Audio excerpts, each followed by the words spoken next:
Betsy is a writer for the School Library Journal and collection development and materials manager for the Evanston Public Library. Betsy, thanks so much for joining us. And you're kind of in the midst of the whole story here, so we're glad to have you. And what's your question, please? Oh, well, thank you so much for having me here.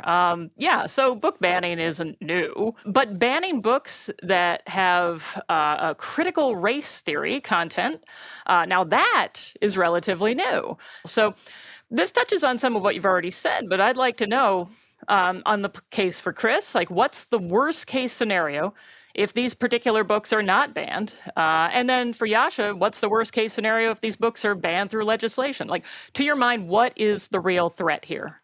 Sure. Well, great to meet you. And I would just say I actually done some reporting on Evanston Skokie School District. I believe that's kind of the region where you are. And look, they said that they should be breaking the gender binary, and the damage for something like that is quite clear. You can get kids on the path to permanent medicalization. And so if you want a dramatic example of the damage that this can do, look no further than your local school district. Yasha? Well, the question from Betsy, I think, was about critical race theory, not about the issues that Chris immediately defaulted to. So let me address that. I, like Chris, have some disagreements with the 1619 project. I think it is an interesting and thought-provoking approach to say that 1619, alongside 1776, should be considered one of the founding moments of the United States.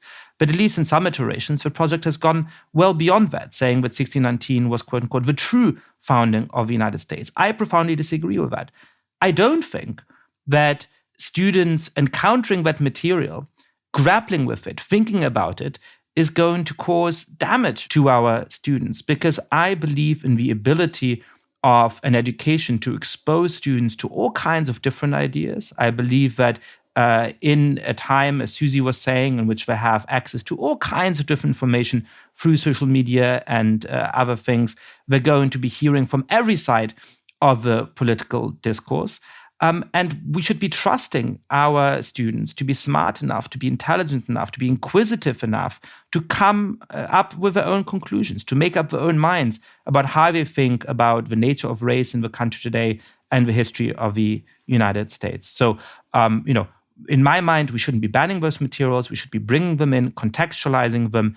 What I do think teachers should be doing and school districts should be doing is to make sure that on controversial issues, students have access to a broad range of views, a broad range of approaches. We should never be indoctrinating them into one particular viewpoint, but that means more quality instruction, more challenging material, not more book bans. Thank you, Yasha. And thank you, Betsy Bird, for joining us with that question.